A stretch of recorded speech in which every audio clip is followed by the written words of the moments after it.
पहले बात जी आते बुद्ध जी के माला करके सब स्वागत करें।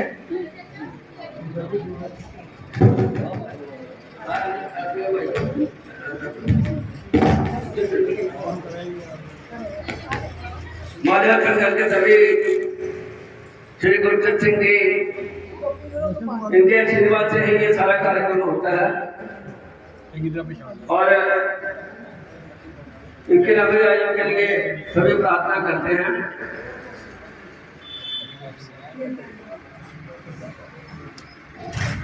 ये माल्यार्पण के साथ अभी ध्वजारोहण होने से पहले प्रार्थना ईश्वर से प्रार्थना उपासना मंत्रों का चालू होगा। उससे पहले गायत्री मंत्र बोला जाएगा। सभी को गायत्री मंत्र आता है, 3 बार उसका उच्चारण करना है। ओम भूर्भुवः स्वः तत्सवितुर्वरेण्यं भर्गो देवस्य धीमहि धियो यो नः प्रचोदयात्। भूर्भुवः स्वः तत्सवितुर्वरेण्यं भर्गो देवस्य धीमहि धियो यो नः प्रचोदयात्। आज ईश्वर से प्रार्थना उपासना मंत्र ओम सब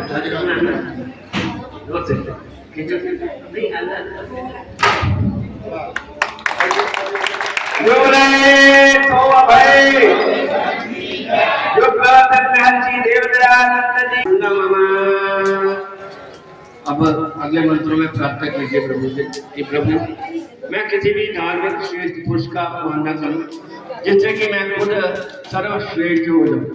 इस भावना से केवल जी की आरती डालना है। ओम भूर्भुवः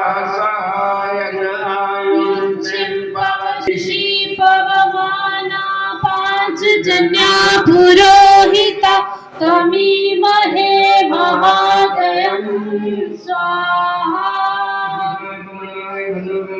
ओम भूर्भुवः स्वः श्रीवचासु वीर्यं दरद्रियं मयि पोषं स्वाहा। नदेतान्यो विश्वाजातानि परिता बभूव यथामात्रे जहुमस्सनो अस्तु वयं चामपतयोरहीणां स्वाहा।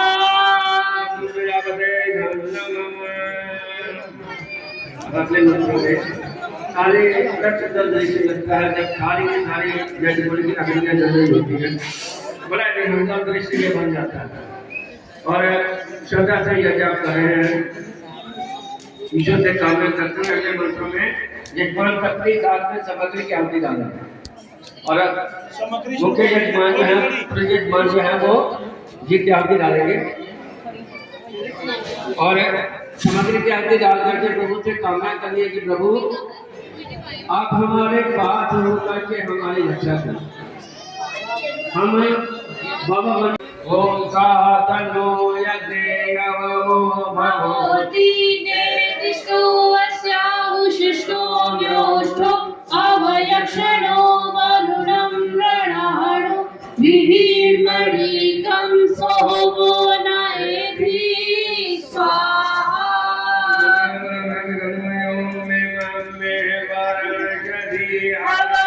अवमधाचामृया त्वामवसुराच के स्वाहा।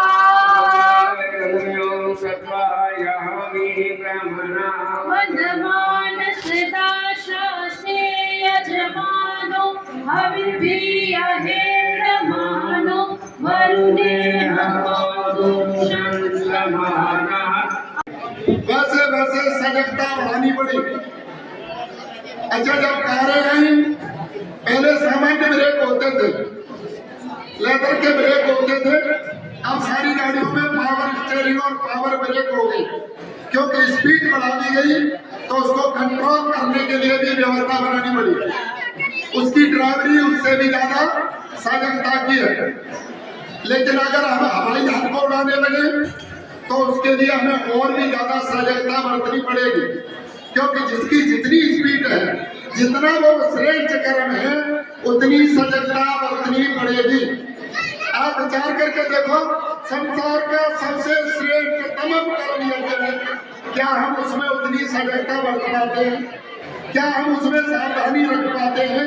क्या हमारा उस पर ध्यान जाता है? जैसा बोल दिया, जो इशारा कर दिया, हम ये भी नहीं देखते कि घी आहुति कहाँ गिर रही है और कहाँ गिरनी चाहिए, सामग्री हमारी कहाँ गिर रही है और कहाँ गिरनी चाहिए।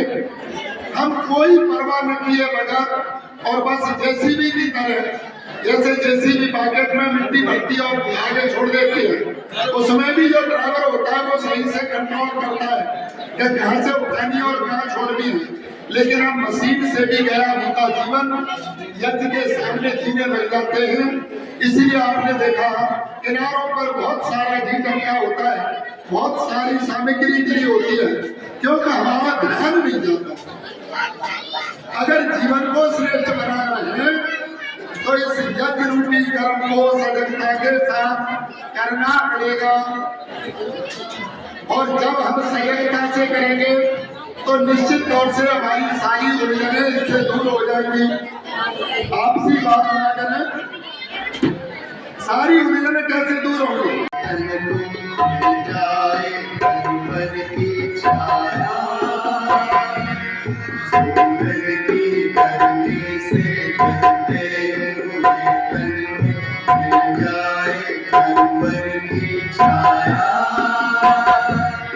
ऐसा ही सुख मेरे मन को मिला के मैं जब से शरण तेरी आया मेरे सूरज की गर्मी से जलते हुए तन को मिल जाए कंवर की छाया।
ऐसा ही सुख मेरे मन को मिला के मैं जब से शरण तेरी आया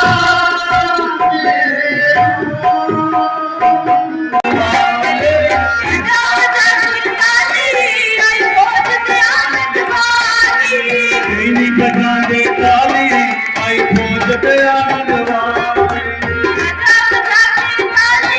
आई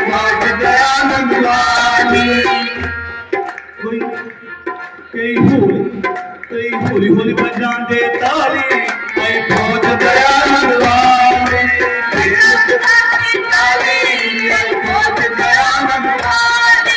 खोज बजाओ ताली आई खोज दयानंद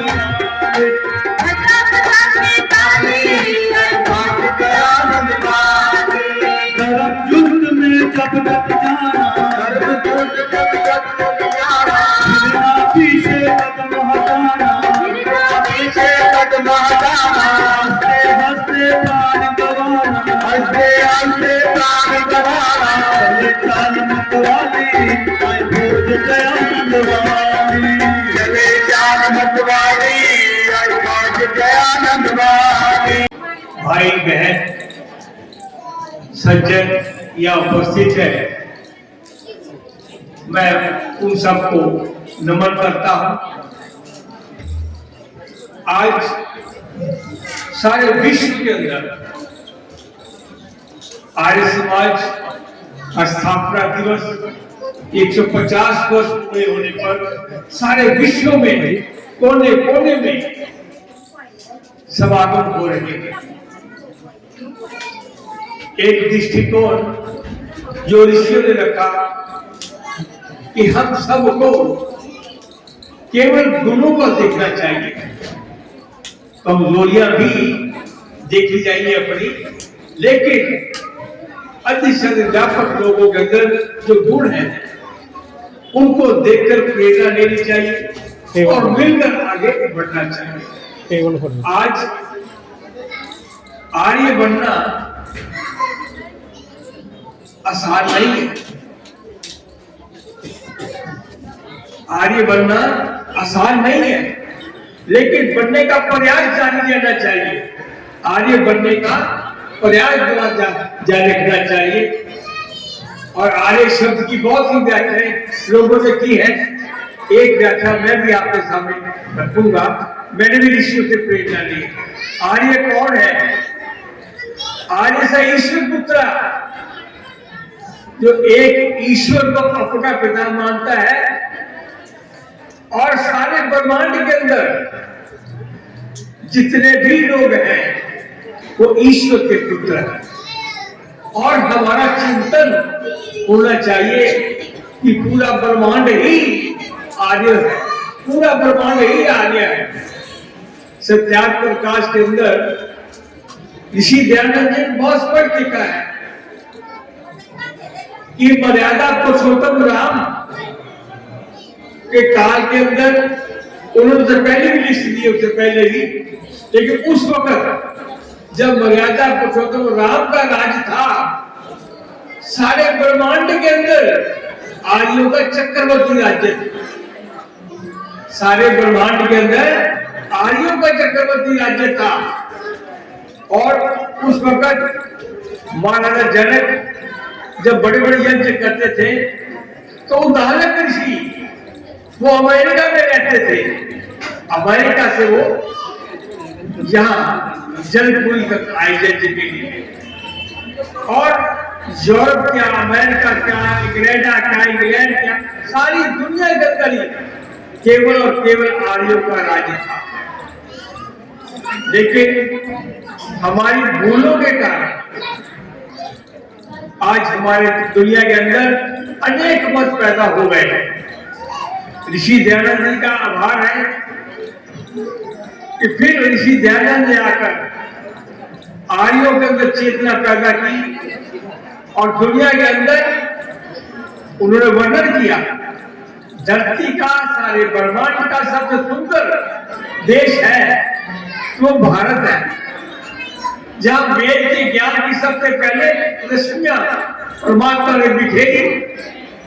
हम सौभाग्यशाली हैं कि हम सबका जन्म भी ऐसे देश में हुआ जहां वेद का ज्ञान सबसे पहला दिया गया।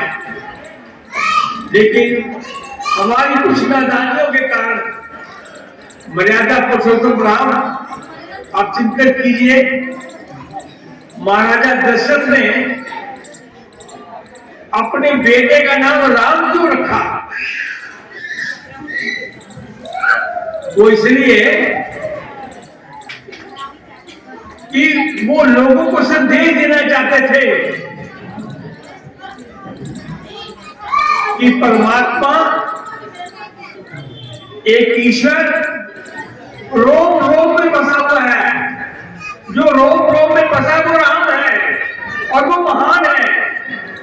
लेकिन हमने मर्यादा पुरुषोत्तम राम को ही भगवान मान लिया, जबकि दशरथ ने नाम इसलिए रखा कि हमें जब भी राम का नाम ले तो हमें ये आभास हो जाए कि ईश्वर कण कण में है, वो रोम रोम में रमा हुआ है, ईश्वर सर्वव्यापक है।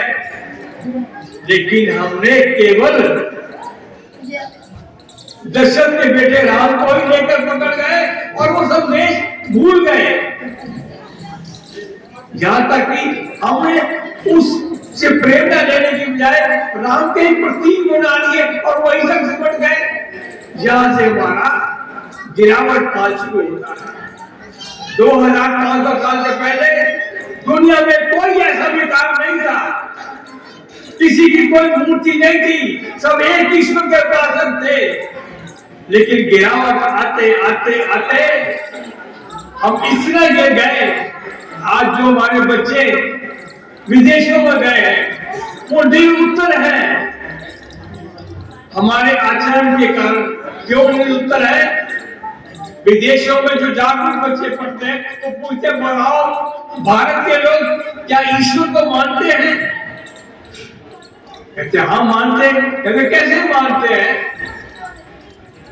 वो तो देवी देवताओं को मानते हैं, वो तो ईश्वर को नहीं मानते। बताओ हिंदुस्तान में कहाँ ईश्वर का मंदिर है? वो पूछते हैं बताओ हिंदुस्तान में ईश्वर का मंदिर कहाँ है? वो कभी राम का मंदिर बताता है, कोई सीता का मंदिर बताता है, कोई हनुमान का मंदिर बताता है, कोई देवी का मंदिर। ये देवी और देवता हो गए। परमात्मा तो जन्म नहीं लेता, परमात्मा की मृत्यु नहीं होती, लेकिन से सब पैदा हुए और मृत्यु के ग्रास में गए। ईश्वर कैसे हो गए? बताओ ईश्वर का मंदिर कहाँ है? ऋषि ध्यान के पार कृपा से हमें फिर ऋषि ध्यान ने रास्ता दिखाया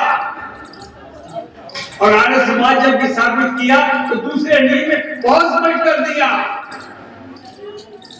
जब भी कोई किसी को भगवान की उपाधि दे या ईश्वर के साथ कर दे तो उसको एहसास कराना चाहिए। देखो यजुर्वेद क्या कह रहा है